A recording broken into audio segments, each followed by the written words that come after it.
A Igreja Nossa Senhora dos Navegantes é uma igreja que comove falar dela. Primeiro, pela sua beleza. É uma igreja simples, mas que nos conduz a contemplar a beleza. É uma das igrejas mais belas da nossa região. É uma das igrejas mais antigas da nossa região, seja lado externo ou aqui dentro da igreja. É muito interessante porque o ambiente nos conduz para a beleza de Deus. A beleza de Deus, a poesia de Deus, a leveza de Deus e ao mesmo tempo a simplicidade de Deus. Porque quando a gente contempla esse lugar, um lugar de oração, de encontro, de silêncio, a gente pode contemplar então, ao mesmo tempo, o valor histórico, religioso e cultural desse templo, tão importante para a nossa história, para a história do nosso município.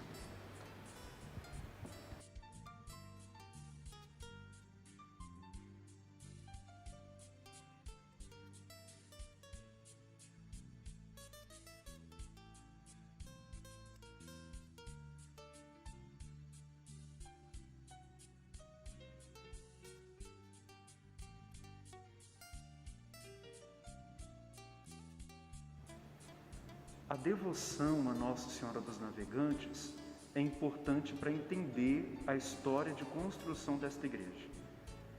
Nós vamos buscar a devoção a Nossa Senhora dos Navegantes lá nas raízes da navegação europeia, quando, sobretudo, os portugueses e os espanhóis se lançaram ao mar em busca de novas terras para a colonização.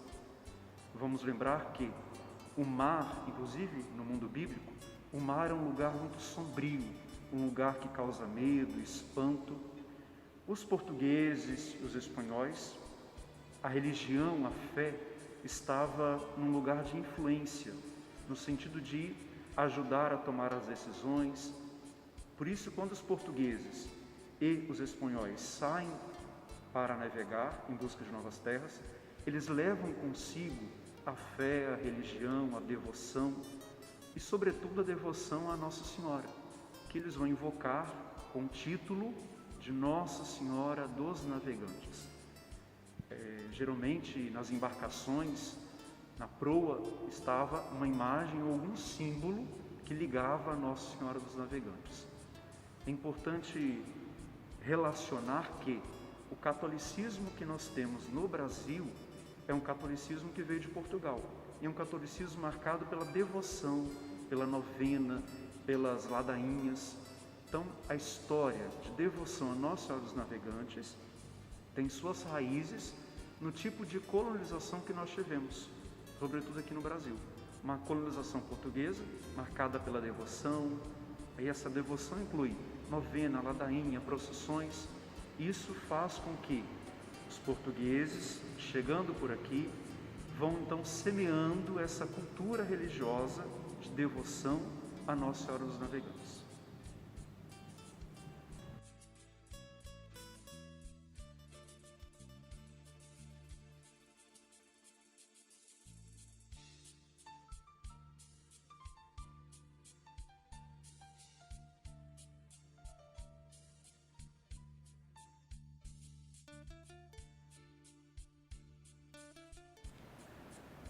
A construção da Igreja de Nossa Senhora dos Navegantes é uma verdadeira aula de história, é uma beleza. Primeiro, nós vamos voltar aproximadamente no ano de 1872, quando fiéis devotos, sobretudo o senhor Simão Soares, por desejo dele, esforço dele, eles então iniciam a construção desta igreja. A construção, ela é marcada sobretudo por momentos difíceis, porque havia uma crise financeira. Então as pessoas não tinham como contribuir para a construção da igreja. A própria Câmara Provincial, em alguns momentos, precisou ajudar. Algumas pessoas mais notáveis da região, que tinham maior poder aquisitivo, puderam ajudar. Os fiéis, na sua origem, muito simples, também poderiam ajudar, mas essa construção ela teve fases, momentos onde foi interrompida a construção por falta de recursos, né? Depois, mais ou menos no ano de 1876, tem-se notícia de que, por meio da Câmara Provincial, de que a obra estava quase em conclusão. Aqui entra uma figura muito importante. Vamos lembrar que, naquele momento, por volta de mais ou menos 1870, 76, nós pertencíamos ao Bispado do Rio de Janeiro. Não existia, como é hoje, as dioceses divididas, essa questão eclesiástica. Nós pertencíamos, todo o Estado do Espírito Santo e parte de Minas Gerais pertencia ao Bispado do Rio de Janeiro. O bispo Dom Pedro Maria Lacerda, que era bispo então da diocese do Rio de Janeiro, ele autoriza em 1886 a conclusão da igreja. Isso é importante porque no ano seguinte, em 1887, na sua segunda visita pastoral na província do Espírito Santo, Dom Pedro de Lacerda dividiu a diocese do Rio de Janeiro em províncias. Então, quando ele veio visitar a província de Vitória, ele passa por aqui, na igreja Nossa Senhora dos Navegantes, em 1987. Aqui, neste lugar onde nós estamos, isso emociona, isso encanta, essa dimensão da beleza da história, ele celebra a missa. Nesta missa, ele abençoa a igreja e autoriza os fiéis a se reunirem para cultos de devoção, as suas orações, suas ladainhas. É importante lembrar que essa figura, Dom Pedro Maria Lacerda, é uma figura muito importante para a igreja, sobretudo do Rio de Janeiro, mas também para nós, porque até então ele era o bispo da região, né? Ele era uma figura importante, inclusive politicamente falando. Ele vai influenciar várias decisões, inclusive do Império. Ele depois escreve uma carta, que isso influencia a nossa região também, motivando que aqueles que tinham homens e mulheres escravizados pudessem fazer todo um processo, um caminho, vamos dizer assim, de libertar aqueles homens e aquelas mulheres. Então, uma figura importante, e ele escreve, ele faz isso movido pela fé, também como bispo e também como uma pessoa política. Mas voltando, então ele celebra aqui a missa, autoriza os fiéis a se reunirem. A partir daquele momento, então, a igreja abençoada, concluída, os fiéis começam a se reunir. Em 1908, o bispo Dom Fernandes, já bispo do Espírito Santo, autoriza que aqui nesta igreja fossem celebradas a Santa Missa, de acordo com as normas do Vaticano, de acordo com as normas canônicas, isso em 1908.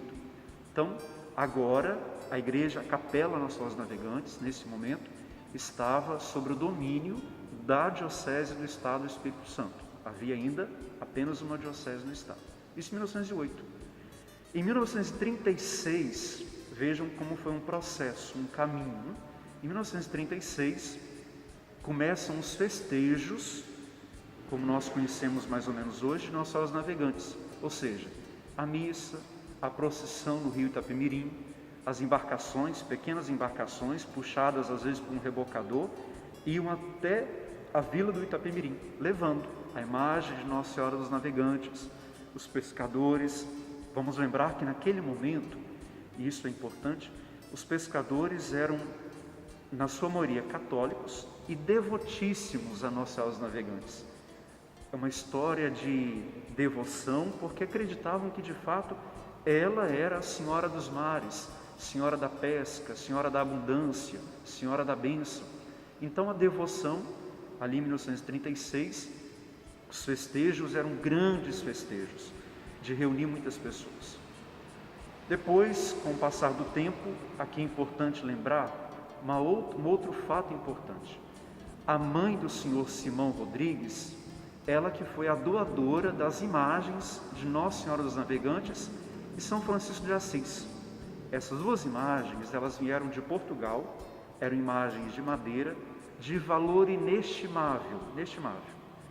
Só que nós temos aqui uma ferida, algo sofrido para o município de Marataízes e também, sobretudo, para a nossa comunidade. As duas imagens, Nossa Senhora dos Navegantes, São Francisco, que vieram de Portugal foram roubadas. Entraram aqui na igreja e roubaram muitas outras coisas, mas sobretudo essas duas imagens. Isso foi agora não tão distante de nós, aproximadamente em 1994, entraram, roubaram as duas imagens e nunca mais encontraram. Então o que temos aqui hoje, da imagem Nossa Senhora dos Navegantes, é uma réplica, claro, mas é uma ferida que nós trazemos, né? De não poder ter esta imagem, a imagem que veio de Portugal, doada pela mãe do Senhor Simão Rodrigues. Aquele que lá atrás, no Setomar, foi um dos que motivou e, sobretudo, vamos dizer assim, colocou a mão na massa para construir esta igreja, né? Os festejos de Nossa Senhora dos Navegantes, nós já estamos celebrando mais de 130 anos dos festejos de Nossa Senhora, é sempre um momento muito bonito. Aqui, nesta igreja, um elemento importante da história e que, quem sabe, no futuro a gente vai se alegrar ainda mais. Foi batizada Irmã Cleusa. Irmã Cleusa foi martirizada, foi assassinada na Lábrea, na Amazônia. É uma freira capixaba, que nasceu em Cachoeira de Itapemirim, mas foi batizada nesta igreja. Na pia batismal desta igreja, ela recebeu o batismo. Depois foi para Lábrea, em missão, na Amazônia, e lá ela foi martirizada defendendo os pequenos, defendendo aqueles que estavam marginalizados. Irmã Cleusa tinha uma expressão que muitos aqui vão se recordar, vão conhecer, que ela dizia que por causa do reino vale a pena arriscar-se, vale a pena dar tudo, mais ou menos uma expressão dela. Então, Irmã Cleusa está num processo de canonização. Isso vai ser, quem sabe daqui a algum tempo, motivo de alegria para esta igreja, para esta comunidade.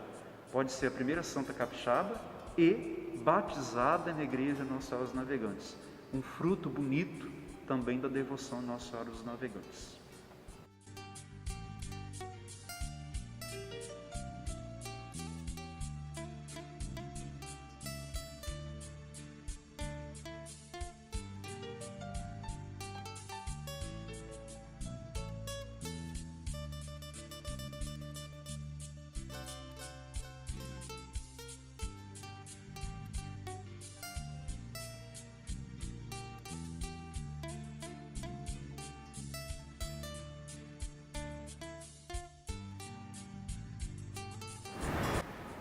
A igreja Nossa Senhora dos Navegantes, a devoção a Nossa Senhora dos Navegantes é um patrimônio, é um tesouro religioso, cultural, histórico do município de Marataízes. Nós estamos num tempo em que as pessoas às vezes não valorizam a história, né? Isso para nós é um desafio. Manter, cuidar, zelar para que a história continue a fazer o seu caminho. Aqui nós temos inúmeras pessoas que são devotas a Nossa Senhora dos Navegantes. É algo muito bonito, muito simples, o olhar, a prece, as mãos postas em oração, de maneira tão simples, sobretudo as pessoas mais idosas, às vezes uma criança, um jovem que se encanta com a devoção. Então, para nós que estamos nesse momento da história, é importante a gente valorizar esse tempo, cuidar e, sobretudo, conhecer a beleza dele, a beleza da sua história, a simplicidade que ele envolve, a mística desse templo e, sobretudo, o lugar onde ele está. Ele está perto também de outros prédios, de outros lugares históricos, próximo à foz do rio Itapemirim, que tem uma importância enorme também para a nossa região do sul do estado. Está próximo ao mar, é de uma beleza ímpar. Por isso, esse momento também é de nos assumir como responsáveis por guardar o tesouro, a beleza da devoção a Nossa Senhora dos Navegantes, essa história tão bela de fé, mas também por guardar, cuidar da beleza deste templo.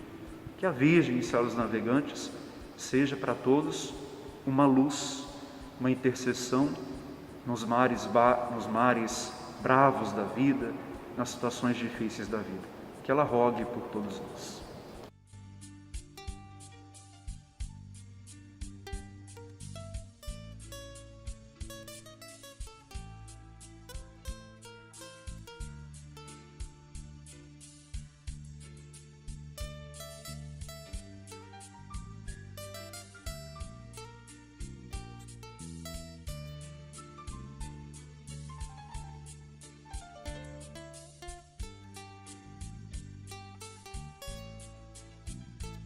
Uma campanha para a reforma, é uma igreja centenária, onde necessitamos de muitos ajustes. Já conseguimos concluir o telhado, agora nós temos que fazer uma nova campanha para a parte interna. A parte interna da igreja precisa e necessita de pessoas específicas para restaurar, que são imagens antigas, as paredes são antigas, então vai necessitar de uma campanha maior. Então pedimos a colaboração, quem puder fazer doação, vir à igreja visitar, estamos aqui, as portas abertas para as doações de vocês. Então nós agradecemos a todos que puderem colaborar com essa campanha.